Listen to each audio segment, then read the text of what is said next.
Yep.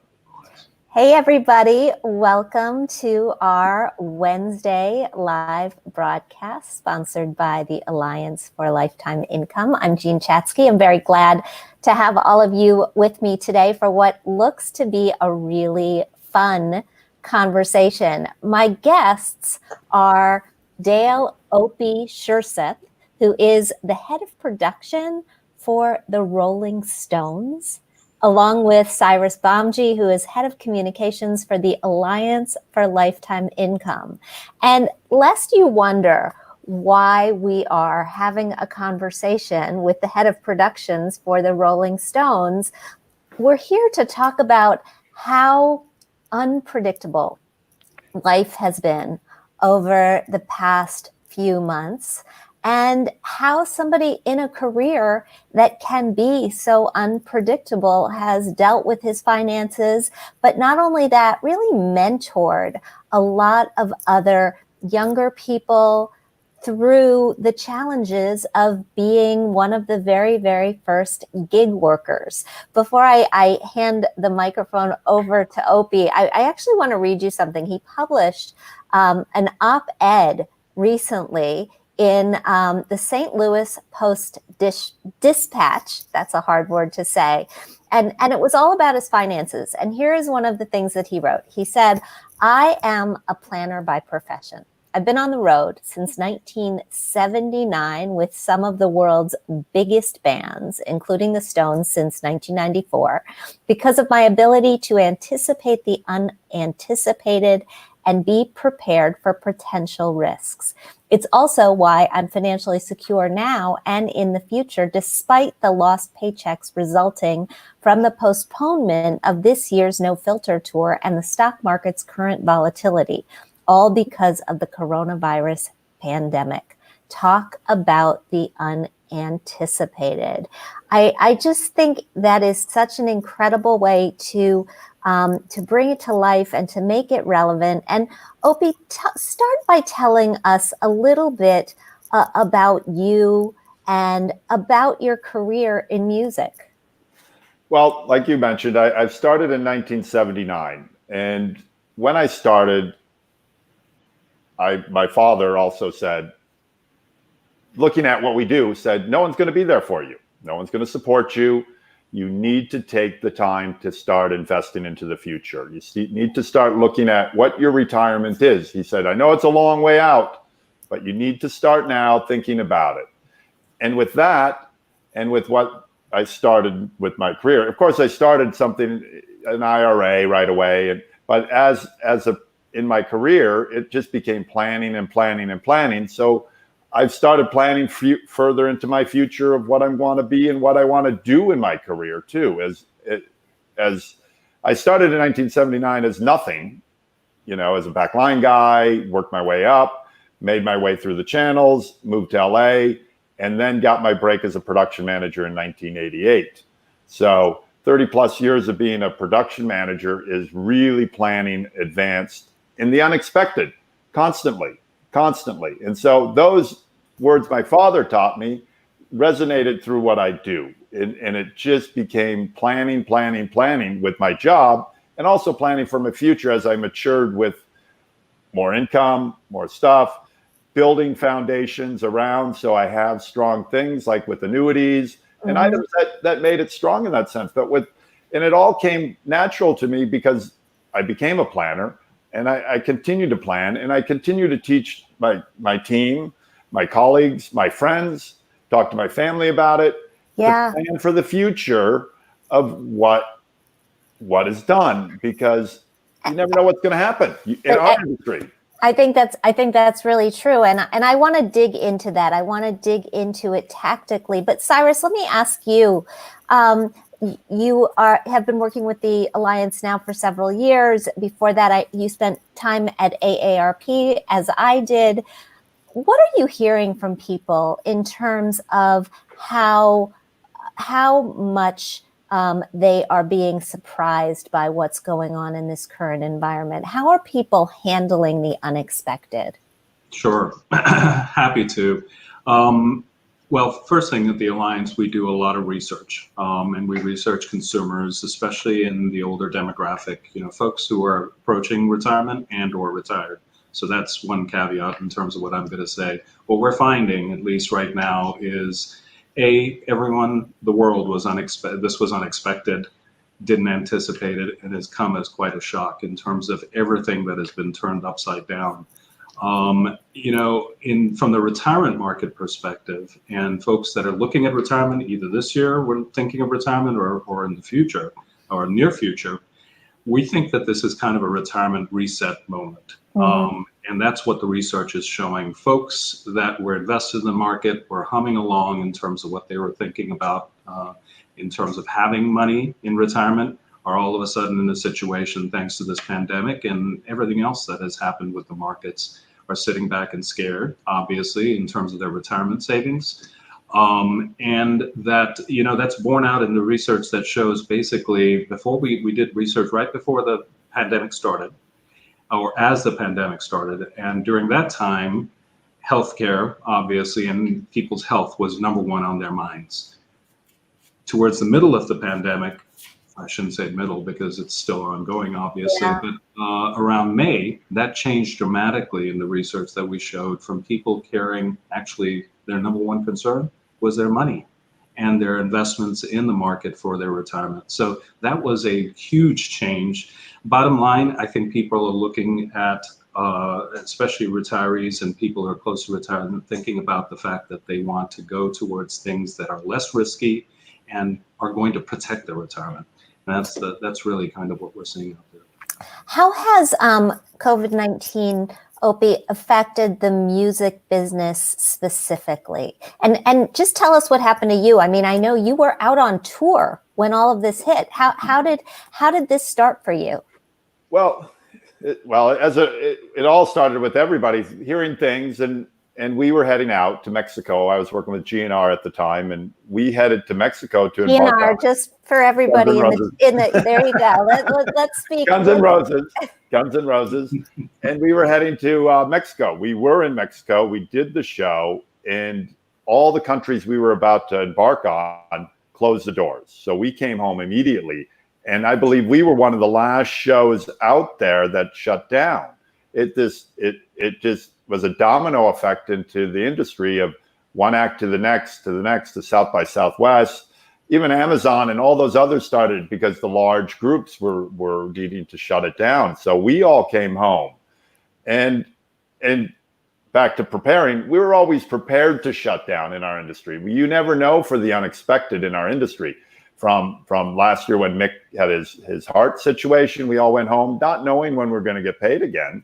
Because it's done. When the tour goes home, we're done. So you don't know if you're going to get work again. So what I do tell my team is that you need to prepare for at least a 6 month to a year shutdown. Naturally, that's our natural effect in our industry is you have to be prepared for a 6 month to a year shutdown. This because touring's become seasonal now more, and you never know if you're going to get work or not. That 6 months to a year is a large window, but the 6 month part of it is the same sort of advice that people like me give to all sorts of people, that we all need to be prepared for these sorts of emergencies. But yet, when I look at the research, what I see is person after person after person who has not done that, who finds it very, very difficult because life happens, to actually save the money, to actually make a plan.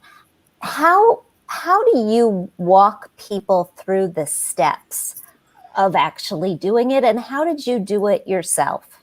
The first thing I explain to people is that write down what you spend every day and do it for a month, and then look it over, and then continue to do it for at least 1 year. But write it down. I push on writing it down for them. And then you can type it into a computer now. But at my time, it had to write down because I always feel if it flows from your brain, out your hand, into a piece of paper, and you're literally looking at it and writing it, you really see what goes on. And then you evaluate what you need. I mean, I wrote down to a pack of gum. And I've done this with my nieces and nephews and godchildren, all of them. And as they matured, the funniest thing is they all come back and go, dating is my most expensive thing. I said, well, you have the choice, you know. So, but they've all, the ones that have done it have become successful, even as young men and women.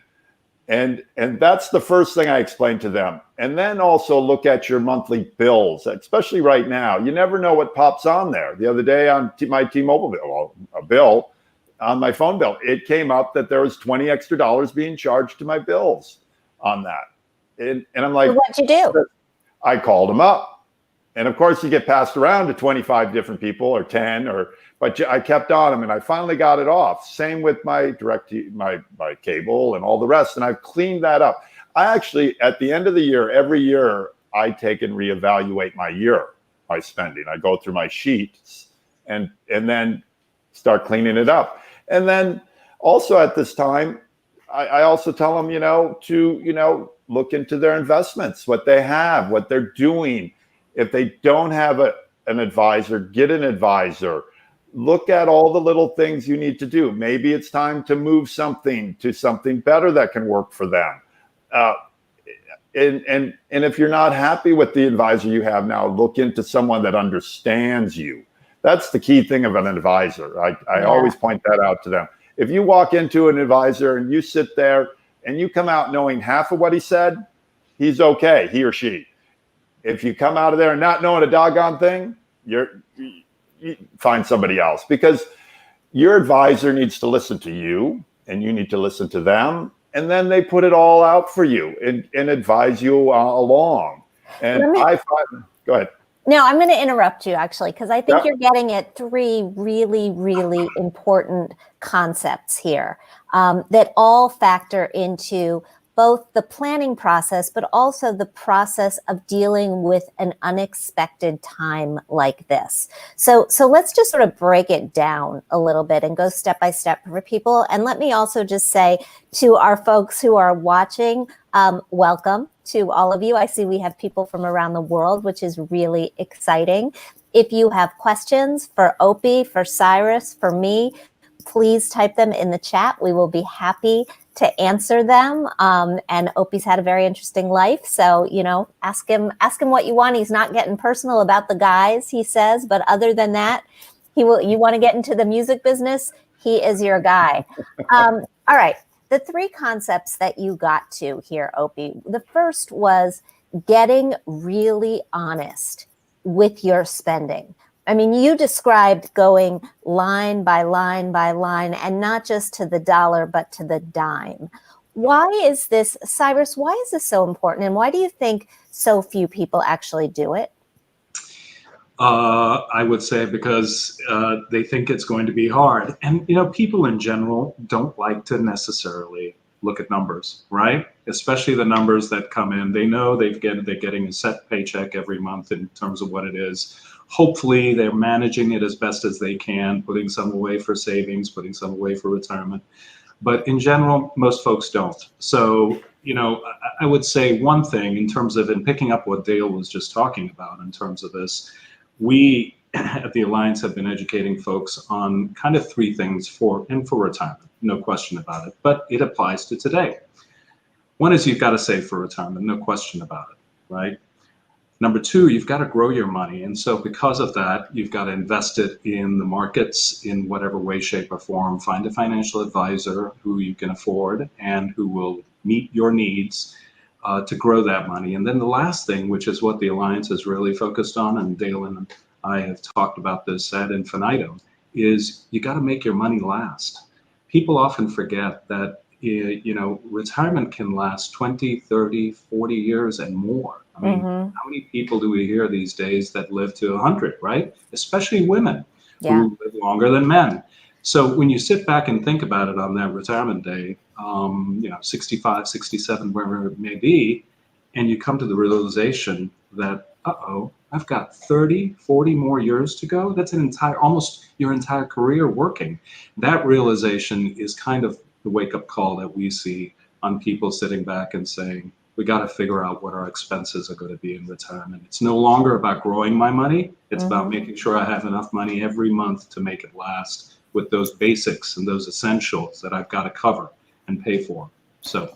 Yeah, Mona is listening and she called it a life reset, right? I mean, that's basically what you go through when you get to this point of figuring out how to make your money last through unexpected times like this, but also for as long as you live. Opie, I want to come back to you and ask you, how did you find an advisor that you felt like you could trust? How did you come to a mind meld with that person? I think that is it's a question that I get asked all the time. And I agree with you. I think you need to find somebody who is the right fit for you. I've dealt with a few, 7 actually, but I moved on from them as I grew. And there are people out there that I got sick and tired of seeing the pie, draw the pie, blah, blah, blah, buy a new fund. No. So the lady I work with now is fantastic, and her name's Lisa, because I'd rather call her Lisa. And Lisa and I have a great rapport. She listens to me. She knows what I'm looking for, and she knows when to bring things to me.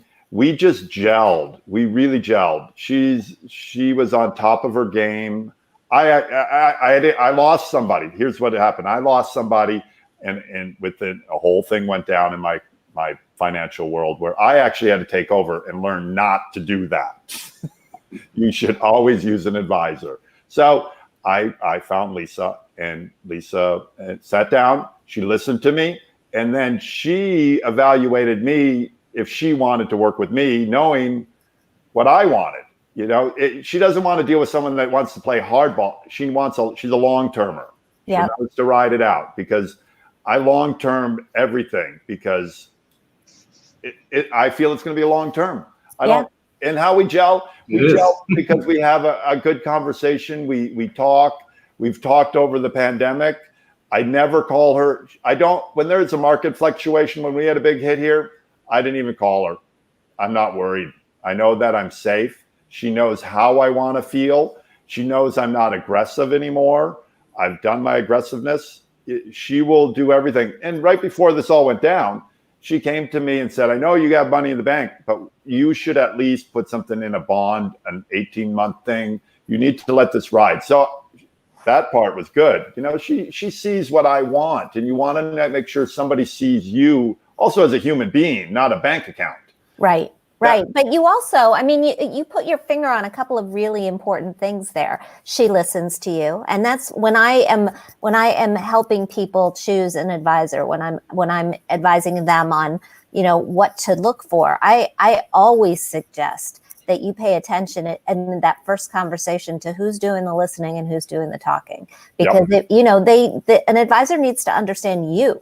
They need to understand your goals in order to figure out if you can be helped by them. But the other thing that I heard you say was that she really understands how much risk you want to take. Yes. And that's key, right? I mean, I think especially at a time, now people are really nervous, and we need an advisor who's going to help us take the appropriate amount of risk, not getting too conservative, but also understand what we're comfortable with and what will allow us to create a future that still allows us to sleep at night. And Cyrus, I'm sure that is part of what's driving the research that you're doing, that is showing that people are looking for, people are more willing to look at adding an annuity to the mix because they're less comfortable with the ongoing volatility than they used to be. Yeah, there's no question about that. And there has been a flight towards annuities just recently. And it seems to happen usually when the markets are volatile like they are. People start thinking about risk, the fact that their investments have gone down, however small that investment or however big that investment may be. There are a lot of millionaires out there who also are risk averse during these times, and then start thinking about the fact that this market volatility could happen 10 years from now again, or 2-3 times during my retirement. And because of that, I want to protect myself during that time. You know, I'd say one thing in terms of planning for retirement. There's a very simple way, and this is kind of how we start, picking up on what Opie was saying about his financial advisor. A good financial advisor is going to help you figure out for your retirement how to spend your money, actually. That's probably the most important thing, because money's not coming in from work or other sources. So whatever nest egg you've built up over there, figuring out how to spend it. And there are kind of two categories that they need to be looking at. What your needs are going to be on a monthly basis, the money you need, your must-have money as we like to call it, and then your money that you want, right? The investments you make in the marketplace, whether they're growing or they're declining at any given time, is not as important as what money you can count on in retirement every month. So at one time when you were working, you could count on a certain paycheck. Hopefully you could count on a paycheck. That money would come in, you'd be able to cover your bills with it. In retirement, you don't have that paycheck. So you've got to figure out what your expenses are, calculate all those things Opie was talking about, maybe not down to chewing gum, how much you spend on gum. That's not a need, it may be a want. Right. But figuring out those essential expenses that you have, your mortgage or rent, your utilities, your groceries, the food, the basics. And then figuring out what kind of protected income source you're going to have to cover that. Social Security is obviously one, once you start drawing on that. Hopefully, if you have a pension, maybe a pension, because that's guaranteed income. And then the third is annuities. So people, even during this time, as we're going through this pandemic with the markets that are volatile, the ones that are the most confident about their retirement and frankly aren't touching their investments in the market, the ones that have declined, are the ones that have annuities in there, because that annuity keeps coming to you, that monthly income keeps coming to you during that whole period of time. So, well, what I think is really interesting, and I do just want to give a little shout out here to Eduardo, because Cyrus, he's singing your song. He says the periodic review of all spending needs to be part of our DNA in order to identify which are must to have or nice to have. And Eduardo, I think that is so true. It needs to be periodic, because that's how you take. Mary wrote, she called her credit card companies and she got her interest rates lowered. And that's how we do it. We stay on top of these things and we're vigilant about saying, hey, I know that there's a better deal out there. I want a piece of that better deal. You cannot give up on that. But last week here, we had a very interesting conversation with David Blanchett from Morningstar. And one of the things that he said, which was, I haven't stopped thinking about it actually since he said it, was the fact that they see people in retirement who actually have enough money, but don't feel like they can spend their money because the money's not coming in as a paycheck. The money is in principle. And I know from watching my own mom, who is in retirement, she doesn't like to spend her principal. You know, she really, like, she is proud of the fact that her advisor has helped her keep her principal where it was 20 years ago today, you know, and that she's been living very comfortably on that money. And it's for, by the way, the reason, because she's worried about running out of money. Yeah. At the end of the day, that's, you know, when you think about it, as that nest egg starts to shrink, every month you get, you know, a report, hopefully, that shows you drew down this much from your investments, or every year, you know, whichever one it is. When that nest egg starts going down slowly but surely each year, that's the reaction. And our research shows that the people's concern is about that. If they had a source of income that is guaranteed and that's coming in, they wouldn't have that kind of worry. I mean, obviously, and the research shows that too. Ron raises a good point, and I don't want to get into the weeds here, Cyrus, but he asks why I'm not asking you about the cost of an annuity. And I don't want to get into a very product-centric conversation here. But there are people who worry that annuities are going to be too expensive.